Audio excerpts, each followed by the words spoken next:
Hello, good afternoon. My name is Eric Smalls. I'm 31 years old. I live in Aiken, South Carolina. This is an urgent message and a cry out for help to whomever can help me. Please take this as serious as possible. I am a victim of covert harassment, electronic harassment, and domestic terrorism. Uh, Time is of the essence, and my life is in danger. Last year, I was filmed without my consent performing sexual acts. After that, I figured out through the public that it was posted online without my consent also. Next, I began to get harassed online. Every app I used, including Facebook, Meet Me, Chat Roulette, Scout, POF, and an adult website named Chatterbait had been compromised. There were also discussion groups based on me and my sexuality on a website called tinychat.com. A Facebook group named Keys to the Streets, which is ran by a guy named Brandon Keys, along with a hacker named Keith. We're discussing my personal and private information online. They have access. They have access to black hat hackers. Excuse me. They knew the layout of my home inside and out. Due to the pressure,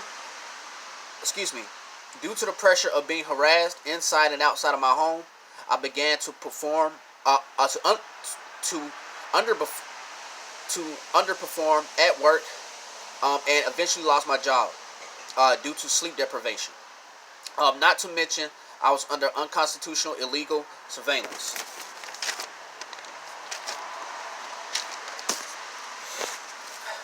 Due to my tattoos on my body, people associated me with the street gang. This gang is affiliated with the Blood Street Gang. Therefore, I began to be harassed online and in the public by street gangs. Due to the hacking of my electronics, people always knew where I was and were able to be there when I arrived. I have received multiple death threats, and I have been told to kill myself all the time. A smear campaign was launched against me in the public to label me as a pedophile, a closeted homosexual, and a racist. There are enough people online who know of my situation to perform an investigation. I guarantee it. My face has been trafficked online, as well as taking pictures of me online and in public video as well. People that I knew, family and friends, not my immediate family. They have been labeling me as a pedophile to control the narrative. They have coerced people into believing that this treatment is warranted against me, which is not. I have been personally targeted by a man named Charles Mobley Jr. of, I believe, Augusta or Burke County, and accused of raping his little sister, Denasia, I believe. I haven't seen his sister in 13 or 14 years.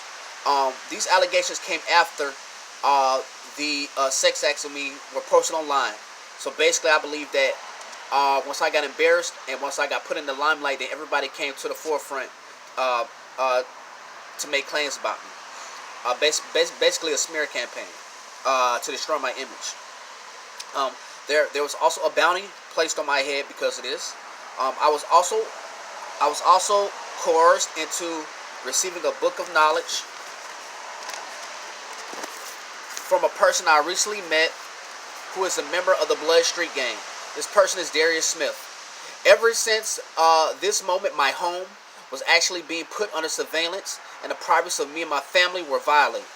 After I moved, the electronic harassment ended for a short while. Another thing to mention is that a strange rogue Wi-Fi name, being named Spies in the Wire, WPA-WPA2/P2K, has followed me from my old address where I stayed at alone. Now it has actually followed me to my mother's home also. I have also checked both my Facebook and Gmail security to find a whole host of different IP addresses and devices accessing both of them. So I have proof that all of my stuff has been hacked by different people. A lot, like 10 or 20 of them. I reported all of this to the FBI via email, but never received a response.